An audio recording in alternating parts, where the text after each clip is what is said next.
Welcome to Love and Life Academy. My name is Funbunwhe Jonah. Here at the Love and Life Academy, we have the assignment to raise godly relationship that will stand the test of time. We believe that when God said that it's not good for man to be alone, that it was a good thing for marriage to happen. When you fall in love, it's not a bad thing. Crying yourself to sleep is not a good thing. No, it was not in the agenda of God that somebody can be married and be frustrated. No, it is an abnormality.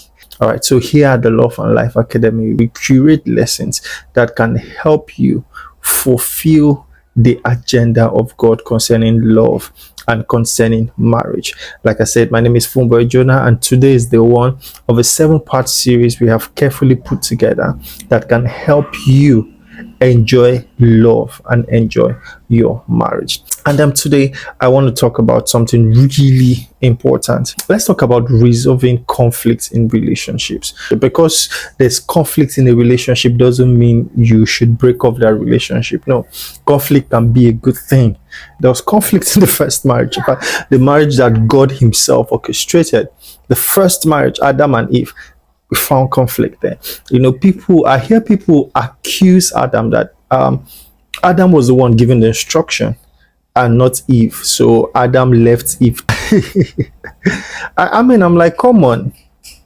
When the devil came to Eve, he said, did God not say? So Adam had Adam had given the instruction to Eve because she knew it. Devil asked her, did God not say when you eat of this thing? In fact, it was Eve that even told the devil, and the devil said, oh, you will not surely die. So Eve knew the instructions. Here's the striking thing. After Adam had told God that the woman you gave me the apple, and God drove them out of it. We never find Adam complaining about that again. Powerful. He went on, loved Eve, lived out the rest of his days taking care of the woman that God gave to him. He never for one complained. We never saw any complaint that Adam fought with Eve because she made God drive them out of the Garden of Eden. It never happened. Conflict resolution, it never happened. Talk about emotional maturity, talk about a visionary, talk about a husbandman, talk about a man that knows how to handle responsibility. He never complained for one day. Adam is an ideal husband. From whatever standard you want to look at it, Adam is an ideal husband. All right. And let's see Matthew chapter 7 and in verse 27 and in verse 24 to 27. Bible speaking, he said, therefore, everyone who hears these words of mine and puts them into practice is like a wise man who builds his house on the rock.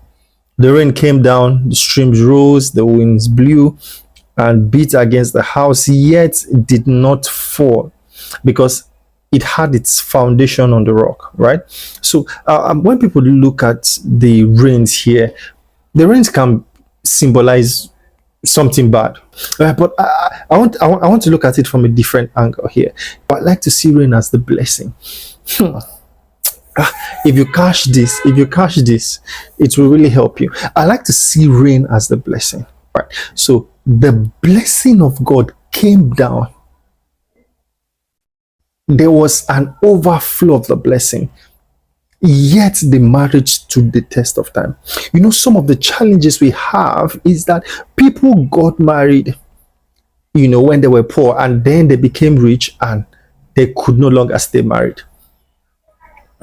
The blessings, the rain came, there was an expansion, and now that woman that was the love of your life, that woman that you could not see any other woman apart from your wife when you did not have money, but now you have money, you have options. There are other beautiful women. Your wife no longer satisfies you.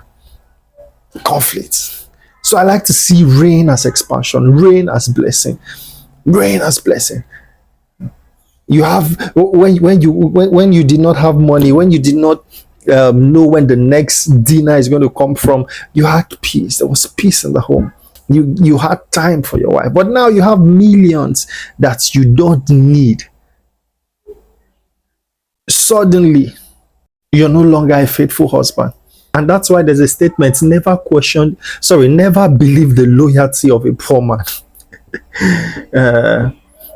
Someone might ask, say, okay, so how do we know now that when he has money, he will not be faithful? You can know. One of the primary ways to know is through communication, by what they say. People say what they want to do. Oh my God. That it doesn't happen from nowhere. People say it. He doesn't have money now, but hear what he's saying. He's saying he sees someone that has money and say, this man don't even know what to do with money safe. If na me get this money, I go scatter area. I go pop. He's saying these things now. You're with him, and the fact, oh my God, the fact that he's not doing them is because he doesn't have the resources and the financial power to carry out what he's saying. So it's important. One of the things you pay attention to in courtship is what they say. What they say. You think she's submissive now and loyal. It's because she doesn't have money. If she has money now to power the lifestyle that she wants, will she still be loyal to you? She's saying it. The things she's asking for. You know that if this woman, if money enters her hand now, she will not be able to sit one place. You know it. And so then you get married and then the rains come. Because see it now in verse 26 of the Matthew chapter 7 and verse 26. He said, but everyone who hears these words of mine and does not put them to practice, like a foolish man that builds his house on a sand. So you can build to last and you can build not to last. If you build on the rock, it will last. If you build on the sand, it will come crashing. Either in scarcity or in abundance, there will be a crash. In a marriage building, your foundation is the most important thing. Foundation will determine how tall a building go. Foundation will determine how strong a building will last. Foundation will determine the longevity of the building. So if you don't pay attention to the foundation, you stand the risk of losing millions. Maybe let's say you have, you didn't pay attention to the foundation, you built the house, beautiful edifice, and then you have goods inside worth millions, and then the rains comes, everything crumbles, you lose the building, you lose your valuable items in the building. Foundation, and sometimes people don't pay attention to foundation because you don't see it. Anybody that has built a house before will tell you that the majority of the money is in the foundation, is not seen. So any marriage that you're seeing now, you say, these couples, wow, the work they have done is in the foundation. You're not seeing the work. Go and sit them down and ask them what's the cost of having this lovely marriage, and let them tell you the cost of the foundation they have built. What people see is the beauty, the edifice, the painting, the designs, the flowers. That's what we see. We don't see the foundation. Right. Foundation is important. It's important. You don't just marry anybody. You don't just marry somebody you fell in love with at first sight. No, there must be a foundation on that first sight falling of love. There must be a foundation. Oh my God. Listen, it's better to be single and happy than to be married and miserable. Take it from me. Do you know that marriage has more people than you think? No. Marriage can give you long life or it can give you short life. That's it. It can give you long life or short life if you don't put things in place. We find something in Luke chapter 14 verse 28. Bible said, anyone that wants to build should sit down and count the cost to see that he has enough to finish it before he starts building.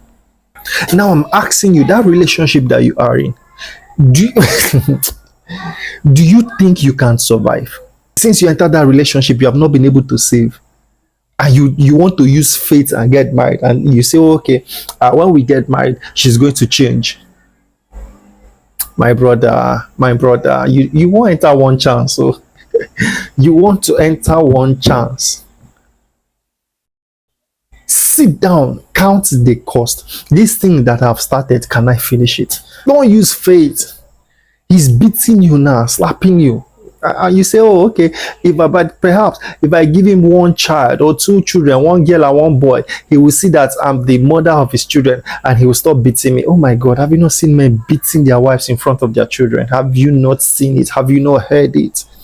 Have you not heard it? This thing you want to start, can you finish it? Anybody can get married, but not anybody can stay married. It's more difficult to stay married than to get married. What you need to get married is money. But what you need to stay married is not money. This wisdom. What you need to get married is money. But what you need to stay married is not just money. So anybody can get married, but not anybody can stay married. Sit down. Can you finish this thing you are about to start? This thing you have started, can you finish it?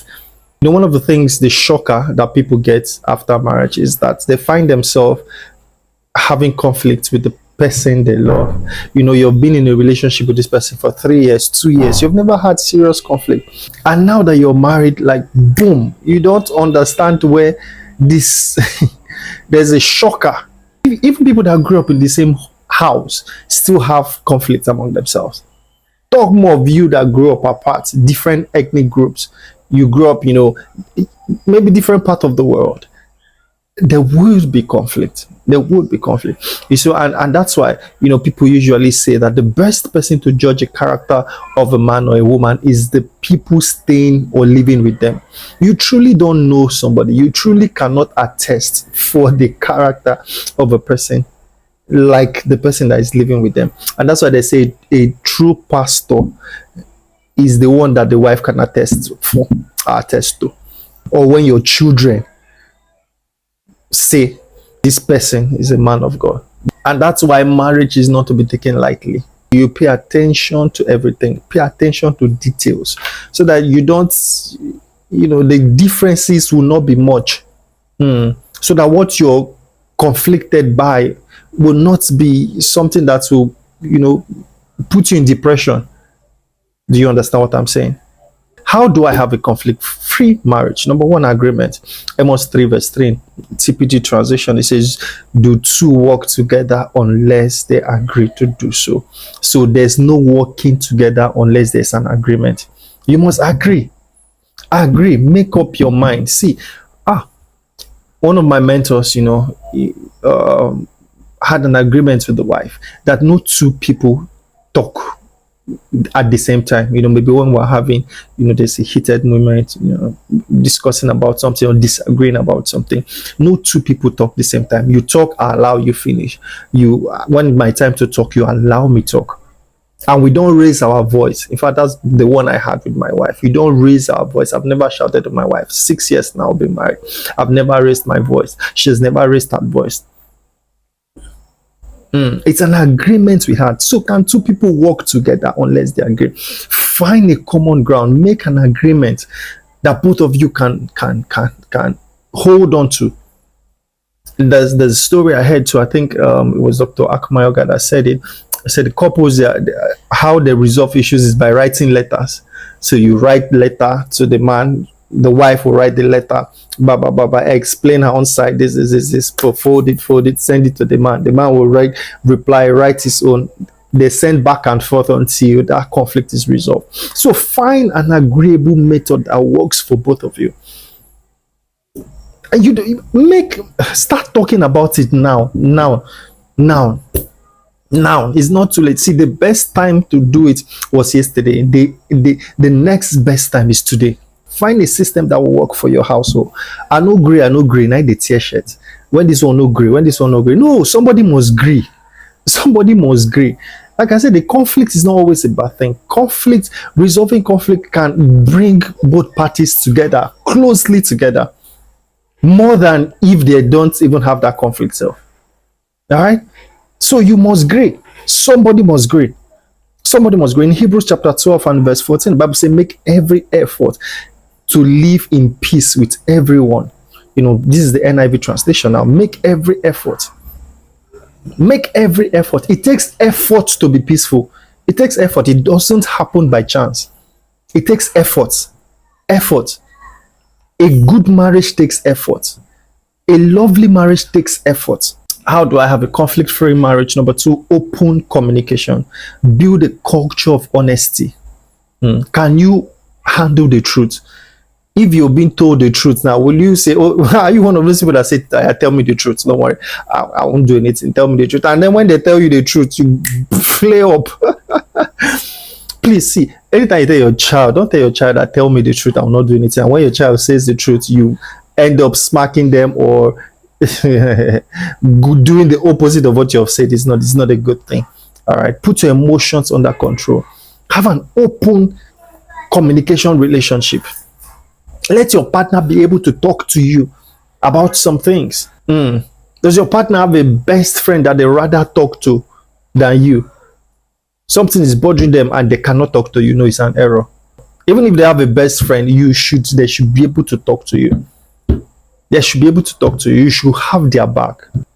A best friend is someone you can confide with without feeling judged. Can your wife or husband find a confidence in you? That's a question to answer. Number three, be respectful in fights.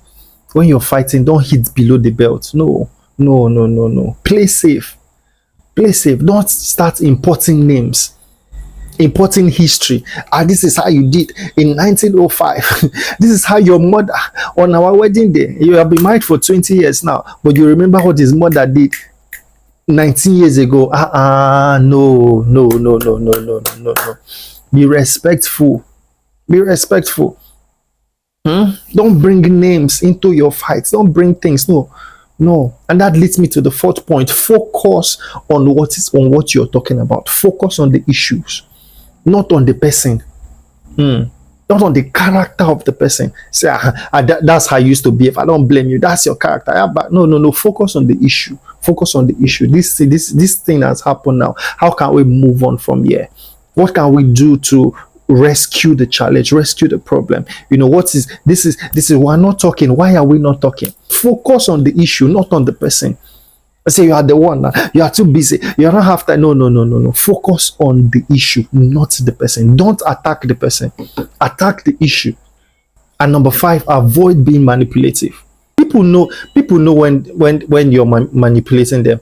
They know when you're manipulating them, or they know when you're trying to manipulate them. Don't try to manipulate your husband. Don't try to manipulate your wife. When God gave dominion, human beings were not one of the things to have dominion over. No, to have dominion over. Don't try to dominate and emasculate the life out of your partners. People, even a goat, when he's pushed to the wall, he will fight back. Manipulation is a classic sign of a narcissist. Stop comparing your husband with someone else. Stop comparing your wife with someone else. This is how my ex. Oh God. One of the wicked things you can do in any marriage is to compare your husband or wife with your ex. My ex used to do it like this. My ex this. My ex that. No. That's manipulation. It's manipulation. It's wicked. Resist every urge to control them. Then number six, compromise to accommodate. Compromise. Don't always have it your way. All right. Pick your battles. Pick your fights. Everything. Listen, as a man, leave some wins for her. If it will not affect you in a big way, if it's not, give you depression, if it's something you can let go, let her have the win. Then if it's the big one that will affect the family, you can stand your ground. But if it's small things, what to eat, I don't even know. If it's small things, just let it. If you can afford to let it go, let it go. We won is better than I win. Always find a common ground to stand on, for both of you to stand on. You cannot only be the person standing after the war. No. If your wife is not standing with you, you have lost. If your husband is not standing with you, you have lost. Every argument, both of you should be left standing. It's not both of you fighting yourself. No, it's both of you fighting the world. You have each other's back. So any compromise that leaves one person standing and the other person on the floor, you have lost. You there, you're standing, you have lost. You cannot always have it your way. It's an error to always have it your way. Compromise to to accommodate. Compromise to accommodate. And number 7, spend your energy on resolvable differences. There are certain things that you cannot change. If you can't change it, leave it. This person grew up with the parents, with their mother and father for 30 years, close to 30 years. They did not change that habit. The mother could not change it. Leave it. Look at this person's lifestyle. Look at what what is happening in their lives. Things that you cannot change. If you cannot live with those things, then don't get married to them. Don't get married and hope to change them. No. Say to yourself, if I can't change this person, will I be happy in this marriage? If your answer is no, then don't get married. Maybe try to see if you can change them now. I hope they change, but sometimes they might not change. It might just like, okay, because they want to get married to you, they might pretend to change and really not change. So you have to make up your mind that if this person doesn't change, it will not be a problem. If it's a problem for you, then don't get married. Don't get married. So spend your energy only on resolvable differences, on things that you can change, not on things that you cannot change. Your wife gave birth to your children.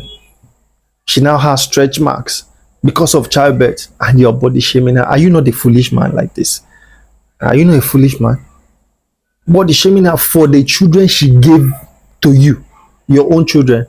You are wicked. You are wicked. You are wicked. All right. So spend time on resolvable differences, not on things you can't change. And lastly, listen to understand before you respond. Don't listen to respond. Listen to understand. Many times in conflicts, when we're having conflicts, it's because somebody is not listening. When people raise their voices, because they think that the person they are talking to is not hearing them. So two of us can be in the room and one person is shouting because he has said it several times and I'm not listening. Don't do this, don't do this, don't do this. He said quietly, quietly, quietly. Now he has to raise his voice because so listen to understand. Don't listen to respond. If you understand where this person is coming from, if you understand what this person is dealing with, then it will be easier for you to deal with them. Oh my God. Because a husband is right doesn't mean the wife is wrong. You must understand that. There can be two rights. It's not every time that is two wrong or one right and one wrong. No, there can be two rights. There can be two rights. So the man can be right, the woman can be right. Listen to understand, give them opportunity to explain themselves. Explain how they are thinking, what they are thinking. And if you understand them, I promise you will not be as angry at the situation. The same thing with your children. Give your children an opportunity to explain themselves. If they did something wrong, give them an opportunity to explain themselves. Let them explain to you. All right? Let them explain to you. Don't just go for the cane, go for the rod, and you want to drive out foolishness. This is the foolishness in the heart of a child. Foolishness. Paul speaking, he said, when I was a child, I spoke like a child. There are things that children will do. There are things that are childish. Even your partner too. It's not, age does not validate maturity. No. Age doesn't validate maturity. All right, so there are things that your partner would do that is childish. It's because they are still a child. So give them an opportunity. Give them an opportunity. Give them an opportunity. All right, I celebrate you. I hope you have been blessed tonight. I hope you have learned one or two things. If you have any questions, please leave it on the comment section. If you're watching us on Facebook, please follow us, Love and Life with Funbunwhe. If you're watching us on YouTube, please click the subscribe button, and so that you will not miss out on any of our videos. Also share this to as many friends as possible. Let them be a part of the good work that is happening here at the Love and Life Academy. I look forward to seeing you again next time. And again, like I said, if you have questions, leave your questions and I will attend to them as soon as possible. I love you. I celebrate you. I pray for you that God keeps you, God causes his face to shine upon you, and he will be gracious to you in your going out and in your coming. You will not fail in life. You will not fail in love, and you will not fail in marriage. Grace, grace, grace is upon your life. I celebrate you. Welcome to your best year yet. I love you and see you tomorrow. Bye-bye.